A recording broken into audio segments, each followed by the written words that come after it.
Hello everyone! About a year ago, my close friend and business partner John Green and I launched a book club called Life's Library. The title Life's Library is taken from something in his first book, Looking for Alaska, which is one of my favourite books of all time, and it just felt very fitting on lots of fronts. This is the pile of books that we've read in our first year. Oh, there we go. A common question is, how do you pick the books? So John and I have been alternating between picking the books. It's been really nice because often we haven't read the book that the other person picks. And then our final read of the year is Howl's Moving Castle. And this was a book that was picked by the community of people on Discord, which is where most of our book discussions take place. Discord is basically a really great discussion server. If you've ever used something like Slack, then it's like that, but it's online rather than on the app. For me, it's like a really dynamic version of a forum. It's just a really fun community that I like to spend time with, and there's lots of different shelves. You basically, when you sign up for Life's Library, you pick a shelf that you feel like you identify with in some way, and it just means that you can have closer discussions about the book. So you're not having them with thousands and thousands of people at the same time, which I think we thought might be a little bit counterproductive. But there are moments throughout the month or throughout the reading cycle where all of the shelves come together. So for instance, we always do a Q&A towards the end of the month, John and I, and people submit questions and there's like a big Q&A discussion. Or if you're a subscriber, there's a way you can listen along to the podcast together and discuss it, for instance. So first and foremost, it's been really, really fun. And part of the reason, to be honest, I'm making this video is because we've opened subscriptions for next year, 2020. And the deadline for that is the 26th of November. We've got loads of new options. There's an audiobooks option, so you can have an audiobook subscription. There's an annual subscription if you want to pay everything up front, if you can afford to do that, because that really helps us with planning. But then all the options from last year are there. So physical subscriptions where the books are sent to you and they're sent well in advance of when the reading period begins, so that you have plenty of time to start them if you want, and there's not that worry about, will my book arrive in time for the reading period? There's also a digital subscription where we don't send you a book, but you can get the book at your local library or your local independent bookshop or your local charity shop, or if you already have it, even better. And you can still get access to the podcast that John and I make and the reading guide, the discussion questions. Sometimes there are things like digital art and other digital bonuses too. With the physical subscriptions, there are different physical perks every month. So for instance, one month it was this wonderful Life's Library tote bag. Here's a pin, here's my Life's Library pin, with two little backing things, which is wonderful. And also I had a lot of fun commissioning independent artists to make book plates, design book plates. In those packages, you get different book plates for each different book. There's also a super subscription option if you want to get both the audiobook and the physical book sent to you and all the extra perks and so on. Just FYI. Shipping is included internationally, so you don't have to pay any extra for shipping. And we're really proud that all the proceeds from this go towards supporting the work of our community to reduce maternal mortality in Sierra Leone, which is a really big project that we've been working on, sort of separate to this, but Life's Library is really proud to support Partners in Health. It's just like lots of things going on at once. That was a lot of information. To talk a bit about where this idea came from, when I was in Indianapolis when I was still living out there, John and I had various conversations about book clubs, because there was an idea that I wanted to do for a long time, which was, I kind of called in my head Refugee Book Club, reading books about migration, the refugee crisis, different origins of it. That was just something that I'd thought about for a long time. And then also John and Hank had the Nerdfighter Blurbing Book Club, which has been a project that they'd done on Vlogbrothers many, many years ago and brought back intermittently ever since. But there was always such a strong response to like when John would do book recommendations and when books would come up in conversation. So definitely there was that interest from both our communities and all those places where our communities crossed over. I think John mentioned this in his video about Life's Library recently, like both of our attention has been quite fractured by social media and by the world at large in general. I actually this morning just read that Tom Hanks New York Times piece. I don't know if you've read it yet, but I was just kind of weeping with it. The journalist who'd written it was talking about how she was in a bit of a depression when she went into this interview with Tom Hanks and just left as something had lifted. There was just this desire to focus on reading and reading alongside other people. John and I have a lot of fun talking about books ourselves. It's usually something that begins with, have you read this or have you read that?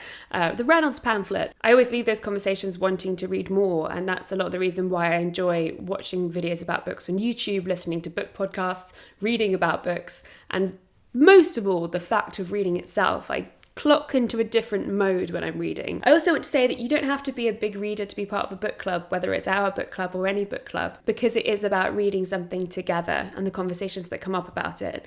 And I think for me too, it is the it is wanting to let go of the feeling of, is this the right thought or response to have to this book? Because your response to a book and your experience of reading isn't something that you hold up next to a chart and tick off what the right and wrong responses to it are. It's something that's the beginning or the middle of a conversation, and you're joining a conversation with other people who are reading the book at the same time, and other people who've read the book before, and other people who will read the book in the years and whatever much time to come. Whatever much time. My favourite part of it is how books connect the next and previous things you've read, and that's something I've really found in a big way with the books that we've read in Life's Library. Like, there are connections that I wouldn't have made reading the current book because of all the books I've read before it, and because of the things that have come up in conversation on Discord, on Instagram, in conversation with John as we record the podcast, all of that. And that has been so great. I knew I missed reading the same book alongside other people, because I do miss seminars, and that was my favourite environment to learn in. But I was reminded by how fantastic it is. And also just like on the Discord especially, people will just share something that they came across, an article that they read about an author, or a conversation that they had that reminded them of something we're reading. Interviews and films and other books and songs, and they put together entire playlists of things inspired by those books. And it's really fun to get to share those and highlight those when we can, but also just fun to be in those conversations. One big reflection that I want to make that kind of ties into the burnout video that I made in January or so is that I went into Life's Library putting a lot of pressure on myself, because I knew what I wanted this to be and I knew what it could be. So I was feeling like I should be spending more time building out the Instagram, building out the Twitter, making sure it's finding as many members of its community as it can. I wanted to create even more materials for it. I just wanted to make sure I was putting absolutely everything into it, because I absolutely love this project so much, and I want it to be the best thing it can be. I realised as it started that what makes it so great are the members, it's the community, it's the moderators as well who work so hard building out that. It's everyone at DFTBA who works with these fantastic artists and discovers new people and works designing things that will make it easier for Life's Library to kind of go on, and partners with Libro FM, for instance, making sure that we have, audiobooks as an option, but then they're still supporting independent bookshops and so on, like all of these different facets of it. And also getting to talk about books with John regularly and seeing what he picks and having those experiences of reading it. Like, that's what makes it so fantastic. Having moments where like Paul Farmer and Ophelia Dahl and Todd McCormack are in the discussion on Life's Library doing a Q&A about Partners in Health, about those early days. Having Jacqueline Woodson come in and talk about her book, If You Come Softly. There are just so many facets to it that are so, so exciting and that I absolutely love. Those are the things that I want to do with it. I'm really excited for them, and they will come, and they will not just come from me, like they will come from the community and are and have been. But I still want to do all of those things.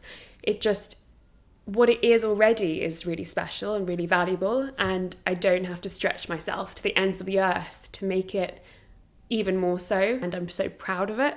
I almost feel like I'm going to start crying, because I just think it's great. I think that there have been several points throughout this year where I felt really unsure of whether I can add value to anything, which is a really blunt and upfront way of saying it. But I think it's just been so wonderful to be able to come back to this really comfortable, positive space on the internet and talk about books and realise that we are all contributing to creating something of value, and I'm just a little cog in it, but it's absolutely delightful. So yes, we read/are reading 9 books this year. The first one was If You Come Softly by Jacqueline Woodson. The second was A Field Guide to Getting Lost by Rebecca Solnit, which is my pick. And then it was We Crossed a Bridge and It Trembled by Wendy Perlman. Wendy Perlman came in for a Q&A as well. House of the Spirits by Isabel Allende. We did The Yiddish Policeman's Union. We got into some chunky books around summer. This was fun because John and I got to record the podcast together in person. Stories of Your Life and Others by Ted Chiang. Mountains Beyond Mountains by Tracy Kidder, which was fantastic because we got to talk about Partners in Health. And this is when Dr. Paul Farmer and Ophelia Dahl and Todd McCormack joined the conversation too. Our current read is the summer book, which I actually read for the first time this summer after my friend Nick introduced me to it. And then the community read, Howl's Moving Castle, which is such a treasure. And I think there's going to be like a movie watch along. So if you sign up on the website at dftba.com, the first book will ship in January, and it's The Parable of the Sower by Octavia Butler, which is a fantastic book. But if you want to take part in the conversation right now, and you've read the summer book, or you can get it out of your library or buy it from somewhere, you can absolutely join the conversation on the Discord. I'll put links inside, or on Instagram or on Twitter, whatever, just tag us. We'll be moving on to Howl's Moving Castle in a few weeks as well. So that's Life's Library. I'll be in comments answering questions if you have any, or just talking about it in general if you just have general questions about it and about book clubs, or advice as well. Like if there are things you'd like to see, just let me know. And yes, subscriptions are open until the 26th of November. Audiobooks are a new option. Annual subscriptions are a new option. There's also a scholarship option if you'd like to buy an annual subscription for someone who can't afford it. That's an option too. Digital, physical subscriptions, also an option. Shipping is included internationally. And I think that is it for now. All right. I'll see you soon. Bye.